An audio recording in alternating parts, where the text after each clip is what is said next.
ChatGPT just launched 3 brand new models and a handful of other features that I haven't heard anybody talk about yet. So by the end of this video, you're gonna know exactly what these new models are, how to use them, what they're good for, a bunch of crazy use cases, and I'm gonna show you those hidden features. Okay, now before we get into these new models and exactly what they're useful for, I wanted to walk you through those other hidden features that ChatGPT just released. Now what you're going to see right here under Explore GPTs is going to be library. This is where you're gonna be able to see all the different photos that you've generated, and if you click into this, you will be able to edit these images. You could do it with voice, or you could just describe it. And if you click here, you could also upload other things here. And you're going to be able to see exactly when it was generated and be able to make any changes to it. This is incredibly helpful because they needed a library feature so we could finally go through all the different images that we have. In addition to that, I wanted to show you this. I took a screenshot of this so that you would be able to see it, but I was using ChatGPT o4-mini High in order to copy a website before. And I noticed this up here where you can now preview your output. So you can run code to see how it looks and interact with the output. And the craziest part is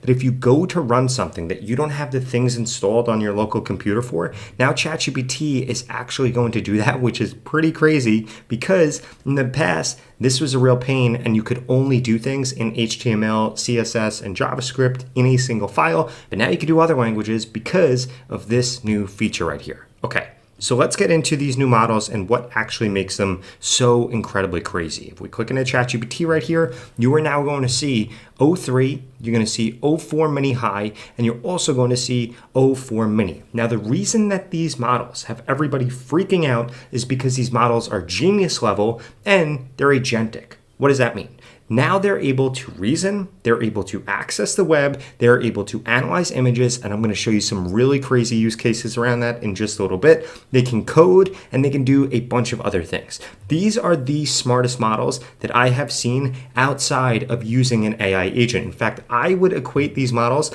to be way more similar to using something like GenSpark or Manus. It's not all the way where those are yet, but this is a huge step in the right direction. Now, obviously, there are things that GenSpark and Manus can't do that you can do with ChatGPT, but this right here is pretty crazy, and this really gives us a glimpse into the future of what ChatGPT is going to look like. And let me give you one quick example here before we get into some of the mind-blowing use cases. So here's how we're going to test this quick. If we come over into O3, I am going to take this screenshot right here, which is an image of a restaurant menu. But what you'll notice is it has no name, it has no reference to what the restaurant actually is. And look at this. I'm going to upload this in here. I'm going to say, please let me know what restaurant this menu is from.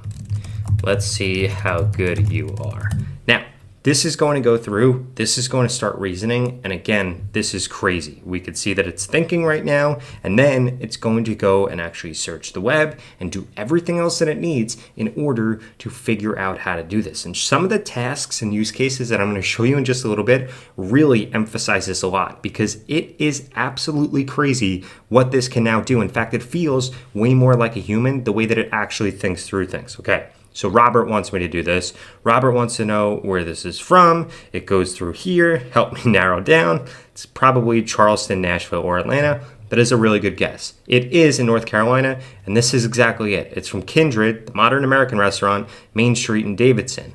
It says that it had key dish matches, so it literally went through, it analyzed the image for key matches, and then it went through and actually figured out exactly what it was by searching the web and looking at all these different sources. Now, this obviously was a simple use case with a menu. I want you to think about how crazy this is going to get with crimes, with trying to get away with things, or just with being able to analyze photos and see a lot more about people. Now, before we get into the mind-blowing use cases that you can now do with these new models, I need you to smash that subscribe button if you want to stay up to date on the latest and greatest AI tools. I upload videos like this almost every single day to keep you up to date on all the latest changes. In addition to that, I just launched AI Automation School that you could join at the pinned comment below. It's going to share with you things like how to automate your work with AI agents without knowing how to code and how you can make money with AI. In fact, it's the only way to get personalized feedback from me about exactly what tools you should be using and how you should be using them differently for your exact exact situation. So check it out at the pinned comment below. Now, use case number one, I can guarantee you is going to be the craziest thing that you have ever seen ChatGPT do. So I recently just sold this house, so I feel completely fine doing this.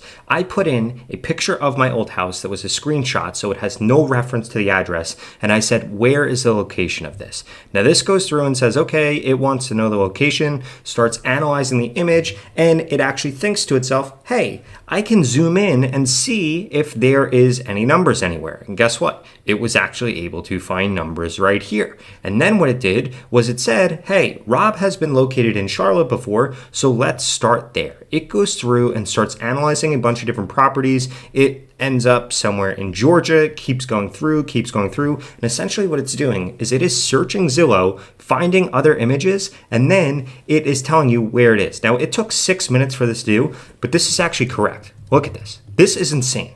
This is it right here.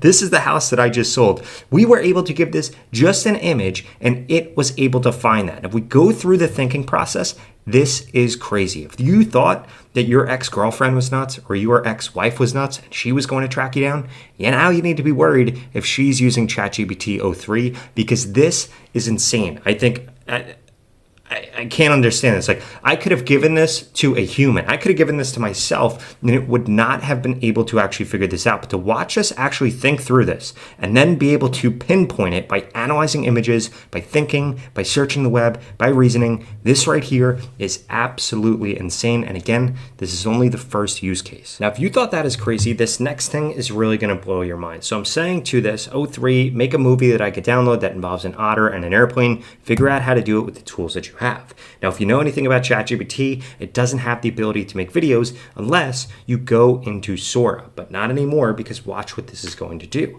This is going to actually think its way out of this problem. And while it's doing this, I wanted to show you something because if we come back to this real estate request that I had over here, the first one that I did over here was I said, what is this address? And then it said it can't do that. I said, it's for research purposes. I'm a real estate agent. It still said that it couldn't do it. And then if I came over here, all I said was, where is the location of this? And it actually went ahead and actually do it. So clearly there are some protocols in there that are going to prevent it from doing things. So you just have to change the prompt that you're trying to use if it's not doing what you want. So look at this over here, planning movie creation. If we click into this, we could see exactly how this is thinking. Like it correctly identified right here. I don't have a direct video generator, but what is this going to do? It is not going to stop. It is going to figure out with the tools that it has how to actually make me a movie. You can see that it's downloading things, it's analyzing things, it's going to write some code, and this is crazy. So this is actually going through and solving whatever problem that you have. Again, I'm doing this with something simple like a movie to show you something visually, but I want you to think through all of the different problems that you've had in your business, or I want you to think through any problems that you're having in your life. This is going to be able to solve those. You now have a genius in your pocket. Okay, so now this is actually done here. So if we click on download video here, we're going to see that this is going to download the video. And then look at this. What this did was literally created a movie of an airplane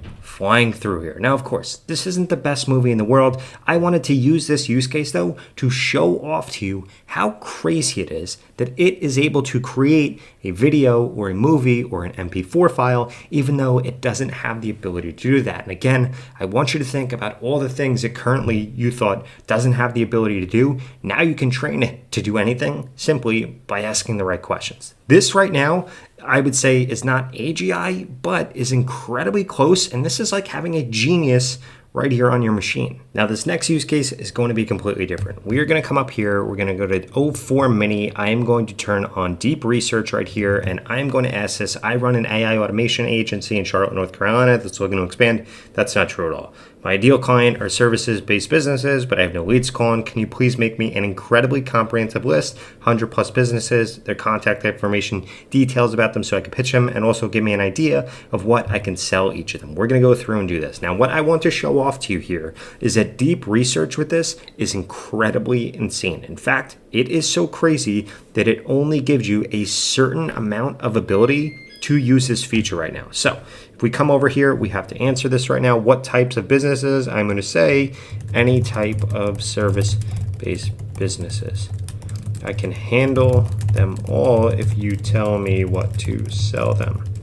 I can build out any type of workflow/automation if I know what to do. I want to target only NC businesses and I have no preferences. So I answered these questions, and now this is going to go through and do deep research. Now, again, we're using o4-mini, so this is the fastest at advanced reasoning. If you want to do amazing coding or visual reasoning, I would use o4-mini high, but I'm using o4-mini to show this off because this is pretty crazy. Now, in the past, you might have tried this with 4.0 or ChatGPT 4.5, but that is absolutely nothing compared to what this deep research is going to do for me. And as we can see, it's starting the research right now. If we click into this, we'll be able to look through exactly all the activity that it's doing, all the different sources that it's hitting. And what this is going to do is compile a list for me that I can now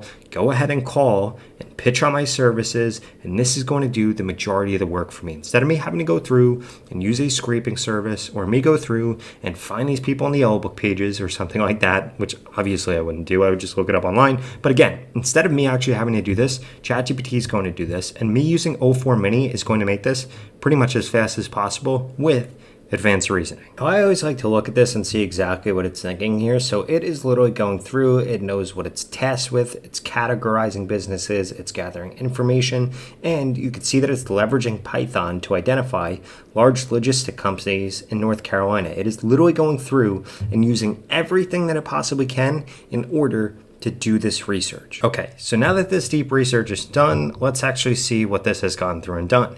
This has created me a list of 100 plus businesses. It gives me the name, gives me the industry, gives me the website, the email, the phone number, the city, the description, and it also gives me an idea for AI automation and workflow. Guess what I could add in here? Hey, could you also draft the cold email? Could you also draft a script that somebody could follow when they try to call these folks? And this is crazy because this has literally gone through, got me over 100 leads, and now I know exactly what they do, I know exactly what to tell them, and this is a huge time saver. Now, the last use case that I have here is how crazy this is at actually doing coding stuff. Now, I'm going to come over here. Make sure that you always do this with Canvas. I don't know why they hid this, and they changed ChatGPT so it doesn't always use Canvas like it used to, probably because a lot of people were getting annoyed by it. So make sure if you're doing anything writing, anything coding, make sure you have Canvas turned on, and then you could type in something like this, like, can you create a Jake the Snake game that I can play? And this is going to literally go through, and in just a few seconds, it is going to generate me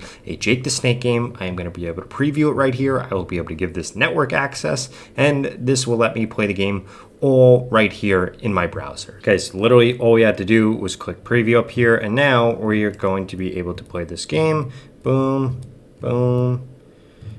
Oh, no. Be able to go through.